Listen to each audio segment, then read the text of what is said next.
What is missing in today's youth. मैं बड़ा simple सा और स्ट्रेट फॉरवर्ड उस यूथ से बात करना चाहता हूँ जो कि बहुत सारे सपने भी हैं, उसके ड्रीम्स भी हैं, बट रियलिटी क्या है उसकी और उस रियलिटी को वो कैसे सॉल्व कर सकता है। पर मैं बात करूँगा पहले उस रियलाइजेशन पे। हमारी जो उम्र है 18 से 25 साल की उम्र, जब तक हम स्कूलिंग में थे या कॉलेज में थे उस टाइम पे हमारी लाइफ में काफ़ी बाउंडेशंस थी।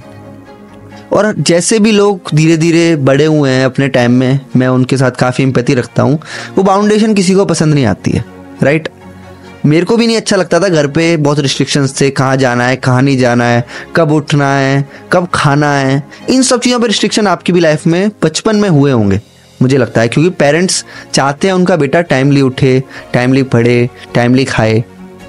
मैंने जो पॉइंट्स बोले ना चारों पांचों, उस चीज़ को थोड़ा डीपली रियलाइज करना। जितने ही मैंने पॉइंट्स बोले, क्या हमारा यूथ जैसे ही कॉलेज में या फिर अपने जॉब में इनिशियल ईयर्स में वॉटएवर, क्या इन चारों चीज़ों में, चारों पांचों चीज़ों में जो बेसिक्स और फंडामेंटल्स होती हैं डे टू डे लाइफ की, क्या किसी में अब किसी को कुछ भी ऐसा लगता है रिस्ट्रिक्शन है?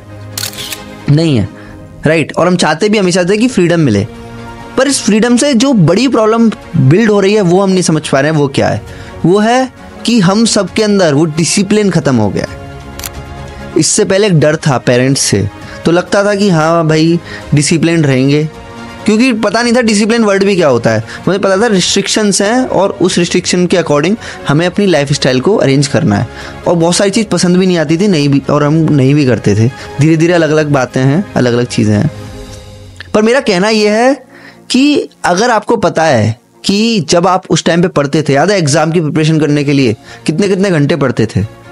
आपको पता है कि मैं उन सब लोगों से बात भी कर रहा हूँ जो लोग नहीं भी पढ़ते थे, पर फिर भी एटलीस्ट उनकी हेल्थ के लिए, स्लीप साइकिल के लिए, और जो एक बेसिक चीज़ें होती हैं, पढ़ना और ना पढ़ना सबके अलग अलग क्रिएटिव पैशन पे भी फॉलो भी करता है, डिपेंड भी करता है। और बहुत सारे हमारे पास एग्जांपल्स हैं जो लोग बेसिक एजुकेशन के अलावा भी अपने पैशन को फॉलो कर रहे हैं और आर्टिस्ट बन रहे हैं। और अब तो ऐसी इंटरनेट एज चल रही है कि अलग अलग टाइप के प्रोफेशन भी बढ़ रहे हैं।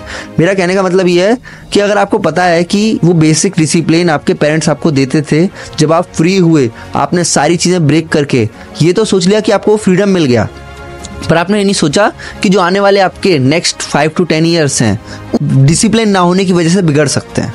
क्योंकि बेस बनाने के बाद आप नेक्स्ट स्टेज पे जाते हैं, पर जो नेक्स्ट बेस मिलता है उसमें आपको ये समझना पड़ेगा आपकी ज़िंदगी की जिम्मेदारी आपके ऊपर है। इससे पहले वो रिस्पॉन्सिबिलिटी पेरेंट्स पे हुआ करती थी कि आपका लड़का कैसा है, आपका लड़का पढ़ कैसे रहा है, आपका लड़का हेल्थ में कैसा है, सारी जिम्मेदारी उनकी होती थी।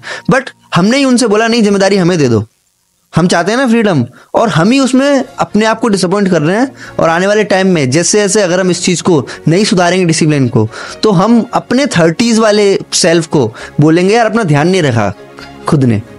समझ रहे हो ना इस बात को, कि आपको अगर क्लियर है आपकी जिम्मेदारी आपके ऊपर है, तो आप उस जिम्मेदारी के साथ अपने ऊपर कुछ बाउंडेशंस भी लगाएं। इसको बोलते हैं सेल्फ कंट्रोल। किसी तरीके से आप अपने आप को ये भी रियलाइज़ कराएं कि यार मेरी जिम्मेदारी मुझ पर है और मुझसे बहुत सारे लोग कनेक्टेड हैं, तो मैं अपना ध्यान रखूं। अपना ध्यान रखने के लिए जो बेसिक चीज़ें मैंने बताई, कब खाएं, कब पढ़ना है, डीप फोकस करना है, कब हम लोगों को सोना है, कब जागना है, and everything that is surrounding in our life day to day, इन सब चीज़ों पर आप डिसिप्लिन बिल्ड कर सकते हैं। उसकी ग्रेविटी अगर आपको समझ में आएगी तभी आप इस चीज़ को समझेंगे। तो मेरा बस उस यूथ से कहना है कि आप इस बात को रियलाइज़ करो कि आपके लाइफ में जो आपको फ्रीडम लगता है वो फ्रीडम नहीं है। वो आपकी लाइफ को आगे ख़त्म करने के लिए या आगे डिस्टर्ब करने के लिए आप खुद का एक गड्ढा ही खोद रहे हो।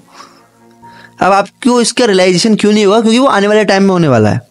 और अभी क्या है, हम लोग है ना बहुत प्रेजेंट में रहते हैं। यूथ है ना प्रेजेंट में रहता है। यूथ को है ना गो विद द फ्लो, जो चल रहा है अच्छा चल रहा है, उस टाइप से रहने की आदत है। अब पॉइंट आता है कि जिन लोगों को पता है कि हाँ उनको अपनी लाइफ में ये सब चीज़ें बांध के रखनी है, मतलब अपने अंदर एक शेड्यूल रखना है, जैसा कि आप हमारे पुराने टाइम में हमारे पेरेंट्स रखते थे। इसको करें कैसे? बंधे हुए हैं, बंधे हुए कोई नहीं है, सिर्फ अपनी आदतों से मजबूर है। तो पहले इस बात को स्वीकारें, अपने माइंड में डालें, और आने वाली वीडियोस में हम प्रैक्टिकल बातों में ज़रूर बात करेंगे कि कैसे हम अपने अंदर डिसिप्लिन, एविडेंस बेस्ड मैं बताऊंगा डिसिप्लिन कैसे बिल्ड कर सकते हैं, इस बारे में बात करेंगे। चलिए अपना ध्यान रखिए। राधे राधे।